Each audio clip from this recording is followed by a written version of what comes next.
ጸጋናይ አምላኽ አሉ ምሳና አይሓድግናን ይባርኸና ዕለት ያብየና ጸጋናይ አምላኽ አሉ ምሳና አይገድፍናን ይባርኸና ጸጋን ሰላምን ናይ ጎይታ ናይ ኢየሱስ ክርስቶስ ምስ መንፈስኩም ይኹን ብሳኹም ዘለኹ ሓውኹም ዲያቆን ናሲ ክንፋድ እግዚአብሔር አምላኽ ንሎም ማዓንቲ ናባኹም ሒዘ ዝመጻኹ መደብ አገልጋሊ ክኸውን ዝተመነየ ሰብ እንታይ ዓይነት ሰብ ክኸውን ኣለዎ ዝብል ሓሳቢ አገልጋሊ አምላኽ ሙኻን ንምናይ ሰናይ እኳ ደኣ ባዕልኻ ባርያ ክርስቶስ ናብ ሙኻን ምሕላፍ እዩ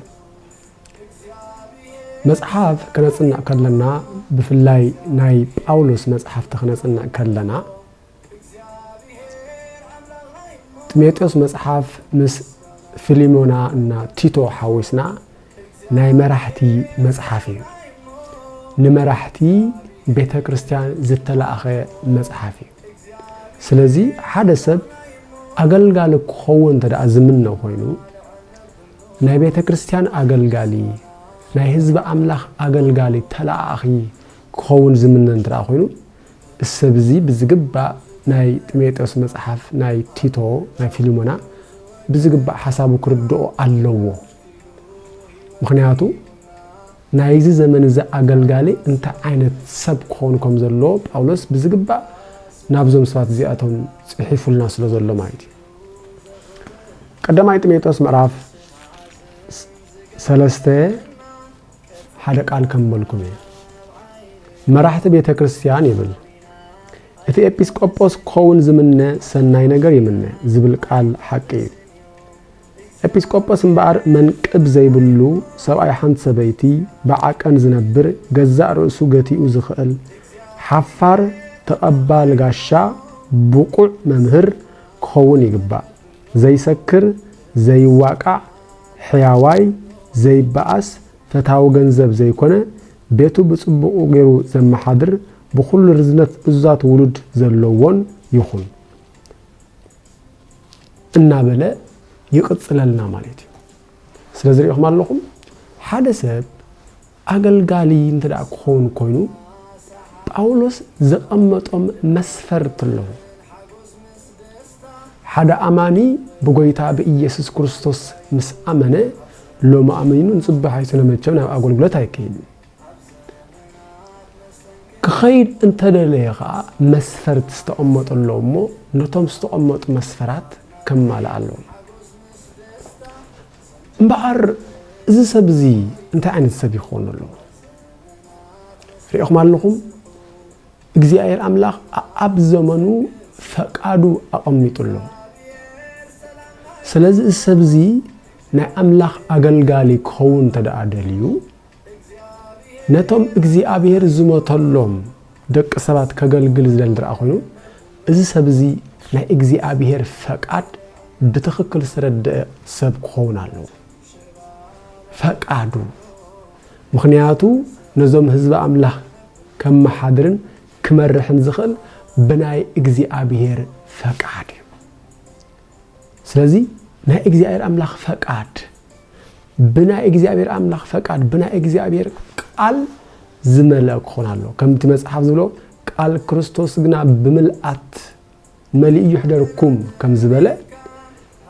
እዚ ቃል እዚ ንኩሉ አማን እኳ ዝውክል ተኾነ ነገሩ ግን ብፍላይ እቲ አገልጋሊ ድማ ቃል ክርስቶስ ብምልአት ብኩሉ ዝመልኦ ክኸውን ይግባእ እስኪ ካብሉ ይችላል ሓደ ጠቅስ ከንበልኩም ኣብ ትንቢተ ሚልክያስ ምዕራፍ 2:7 ከም ዝብል ቃል ኣሎ ብዛዕባ ለዋውያን ክዛረብ ከሎ እግዚአብሔር ከም ዝብል በአፈ ነቢይ ሚልክያስ ገይሩ ብዛዕባ እግዚአብሔር ቁኑዕ ትምህርቲ መምሃር ግደ ካህናት እዩ ንሳቶም ልኡኻት እግዚአብሔር ጎይታ ሰራዊት ስለዝኾኑ ፍቃደይ እንታይ ምዃኑ ምእንቲ ክፈልጡ ህዝቢ ናብኣቶም ክኸዱ ይግባእ رأيهم نا إجزاء أملاخ فقاد كفلت زغلو هزبي بتم كهنات سلزخونو وتم كهنات نا إجزاء بير قال كاب أفهم زي فليو وتم مؤمنان دما وتم آمنت دما نكهنات كري خلو نا إجزاء بير قال زحتوهم خلو سلازي حدا أقل كون زمن نسب فقاد إجزاء أملاخ زتملأ بقال إجزاء أملاخ زتملأ نا إجزاء أملاخ فقاد زفلت كون علوي حسابنا زسبزي نا إجزاء أملاخ فقاد زفلت سب كون علو نا إجزاء أملاخ فقاد انت زي فلت كوين جن نتوم ناو نا أملاخ فقاد كمسو زمو كفلتو زمو سبات كتفومي سلازي زسبزي كم لبي إجزاء بيرن كم حساب إجزاء بيرن زغلغل سب كون علو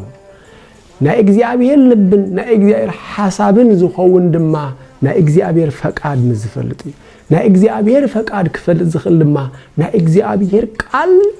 بقبو مزمهر بقبو مزصنا ابتحت قصصر منفس قدس كوينو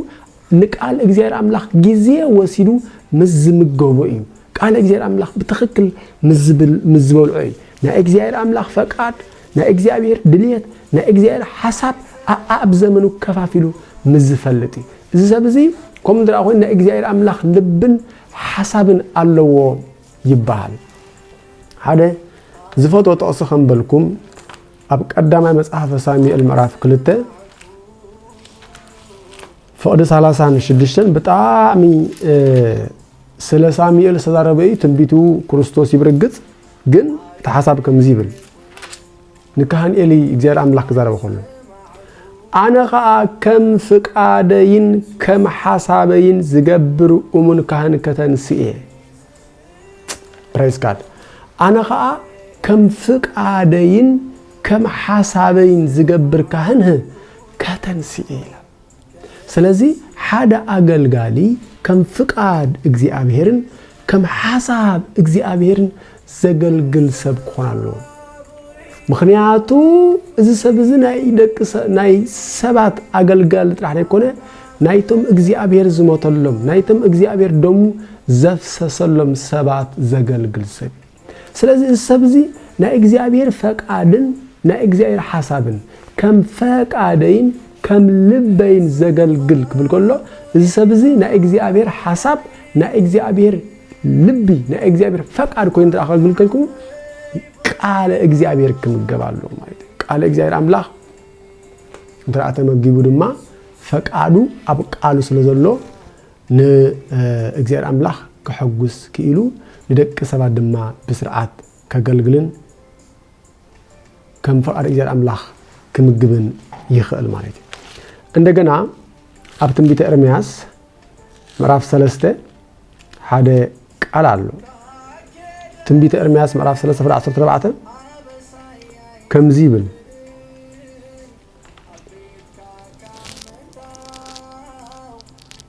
بأمرون بمستو علن كم لبي جرم زم حضركم مرحة خاء كبكم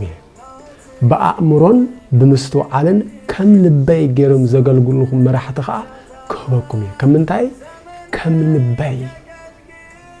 سلازي إجزاء أملاخ زدل زلو كم لبو كوينا خنا قلقل إزالي سلازي أقل قال أملاخ مخان أقل قال أملاخ نخد كون ممناي سناي دستاي صبو نقريو نقرو جن أقل قال أملاخ نخد كون زدلك كمسفرت جن باولس أميت القالو إجزاء أملاخ زدلو لبون حسابون كتكون سلا داويت ونقوا انتي تفايلو ركب قوة لداويت جبرية بأسية مأمنة زكامة لبية تفايلو قدوس باولس كان تايز بلس سلا داويت أب جبرة هورات مراف 13 بتعمي دس بالقرال جبرة هورات مراف 13 فقدي 36 داويت جنا بزمنو كان فقد إجزاء أقولغلوتو مسفتسما عرفه إلال واو داويت جنا بزمنو كان فقد إجزاء مس أقولغله عرفه سلازي داويت ኣገልግሉ زعرف كم منتاي كم فقاد እግዚአብሔር ነዚ ኻዳ እግዚአብሔር አምላኽ ረከብኩ ወለ ዳዊት ገብርኤል በእሴ መመነ ዘከመ ልቤ ዝበሎ ነቲ ከም ልበይ ዝኾነ ዳዊት ባሪያይ ረከብኩ ዝበለ ስለዚህ ፈቃዱ ክንፈልጥ አለና እግዚአብሔር አምላኽ ፈቃድ እንታይ ና እግዚአብሔር ፈቃድ አብናይ ሕግ ዘመን ና እግዚአብሔር ፈቃድ አብናይ ተስፋ ዘመን ና እግዚአብሔር ፈቃድ አብናይ ጸጋ ዘመን እንታዩ ያማለኩም ዳዊት አመዝሙሩ መዝሙር 103 ፈረስ አሁን ላይካኑ እለ ይገብሩ ፈቃዱ አቱም ፈቃዱ እትፍጽሙ አገልገልቱ ለእግዚአብሔር አመስግንዎ አቱም ፈቃዱ እትፍጽሙ አገልገልቱ ለእግዚአብሔር አመስግንዎ ስለዚህ ሐለሰብ አገልጋል ኮንትራ ሆይኑ ና እግዚአብሔር ፈቃድ ክፈልጣለሁ ና እግዚአብሔር አምላኽ ፈቃድ ዝፍለጥ ድማ ብምንታዩ بقالو قالو مسن مغبي نقالو مسن بلع زلنا يا زمن غلغلنا نباتنا بحالتي حليمنا ترائنا تغليصلنا انابلو نبزحات سبات زصللون نبزحات سبات ناتهم باروت زغبرلون غزي ነገሩ ግን አስተውል እግዚአብሔር አምላኽ አብዝ ዘመን እዚ እንታይ አይነት ፈቃድ ከምዘለዎ ነግሩናይ ኩሉ ድማ አብቃሉ ይዘሉ ናይዚ ዘመን እዚ ሐዋርያ ጳውሎስ ምናልባት እዞም ነቢያትና እትብሉ አገልገልቲ ናይ ምድር አገልግሎትን ናይ ሰማይ አገልግሎትን ፍለዩ ናይ ትንቢት ዘመንን ናይ ምስጢር ዘመንን ፍለዩ እግዚአብሔር አብሉይ ኪዳን ነቢያቱ መመጽ ይዝነግሮም ነሩ ወይ በነቢያት ወይ በአገልገልቲ ወይ በዓል በሕልሚ ወይ ብራይ እናት ራይ ይነግሮም ነሩ ስለምንታይ ናይ ብሉይ ኪዳን ዘመን ናይ ምድር ዘመን ናይ ምድር አገልግሎት እዩ በዓል ኤልሳኦን እንኳ እዚ ነገር እዚ ከመይሉ እግዚአብሔር ካባይ ሰዊርዎ ይብሉ ነሮም ማለት እዩ እግዚአብሔር አምላኽ ነቢያቱ አይሐብ አለምን ነሩ አይስውረወለምን ነሩ እንተስ በሕልም እንተስ ብራይ መጽ ይነግሮም ነሩ እስራኤላውያን ከመይለም ኩዋጉኦም ዘሎም በየን ካአቱኦም ዘሎም በየን ኮጽኦም ዘሎም ይነግሮም ነሩ ንጉስ ናይ ሶሪያ ዝበለውን ዝኩሪኦም ኣብ መጽሐፈ ነገሥት ዘሎ ማለት እዩ እዚ ዘመን እዚ ግን ናይ ሰማይ አገልግሎት እዩ እዚ ናይ ሰማይ አገልግሎት ድማ በጳውሎስ ተነግሩና እዩ ጳውሎስ ድማ እቲ ካብ አምላኽ ዝተቀበለ ፈቃድ እግዚአብሔር ኩሉ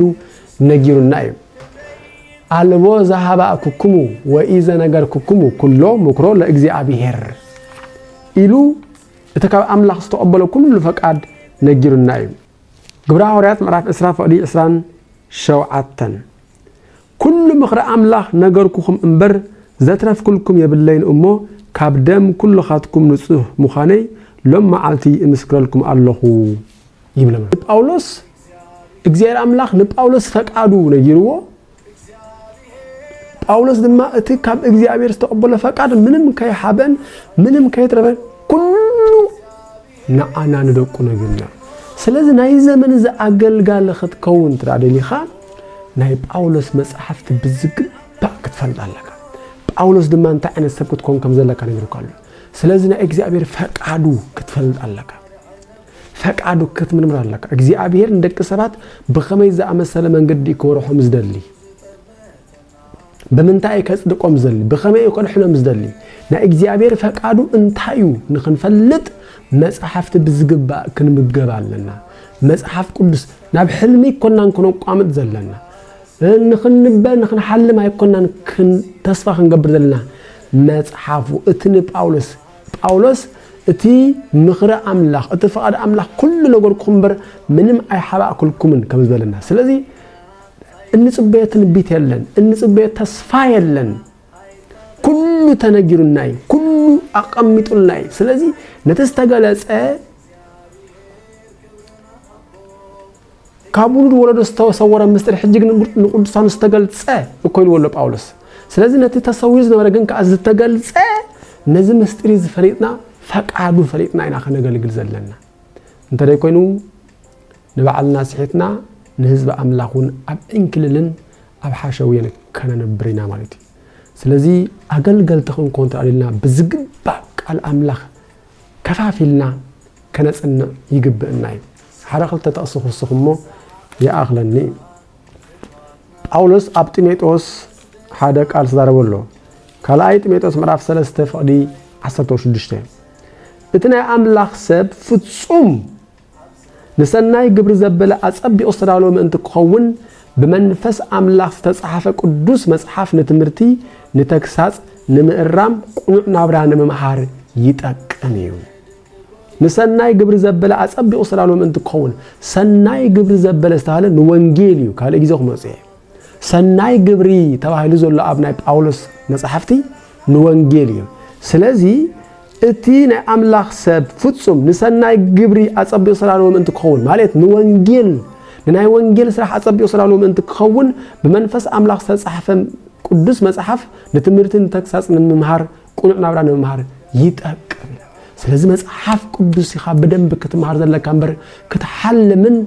ራእይ ክትርእና ይኮንካን ክትምነ ዘለካ ነቲ ዝተዋህበካ መጽሓፍ ቅዱስ ብዝግባእ ኣጽኒዕካ ናይ እግዚኣብሔር ፈቃድ ኣውለካ ፈቃዱ ፈሊጥካ ንህዝቢ ኣምላኽ ድማ ብፍቃድ ኣምላኽ ክትመርሖም ይግባእ እንደገና እውን ሕጂ ኣብ ካልኣይ ጢሞቴዎስ ምዕራፍ 2 ፍቕዲ 20 ከምዚ ይብል ኣብ ቤት ካብ ዕንጨይትን መሬትን ዝተሰርሐ ኣቕሑ ድማ እምበር ኣቕሑ ወርቅን ብሩርን ጥራይ ኣይኮነን ዝርከብ ገሊኡ ንኽብረት ገሊኡ ንውርደት ድማ ይኸውን እምበኣር ሓደ እኳ ንገዛእ ርእሱ ካብ ክፉእ ዘበለ ኩሉ እንተ ኣንጽሐ ንሱ ኣቕሓ ክብሪ ዝተቀደሰ ንኣገልግሎት ጎይቱ ዝጠቅም ንሰናይ ግብሪ ዘበለ ዝተዳለወ ይኸውን ሕጂ ሪኢኻ ንሰናይ ግብሪ ደጊሙሉ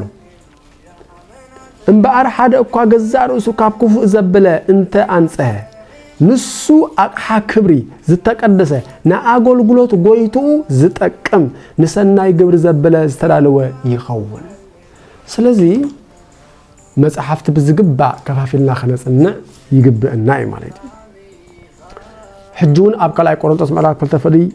15 ንቃል ሓቂ ትኽንትኽ ዝምህር ዘሕፍር ዘይብሉ ዝተመስከረሉ ኣገልጋሊ ጌርካ ገዛእ ርእስኻ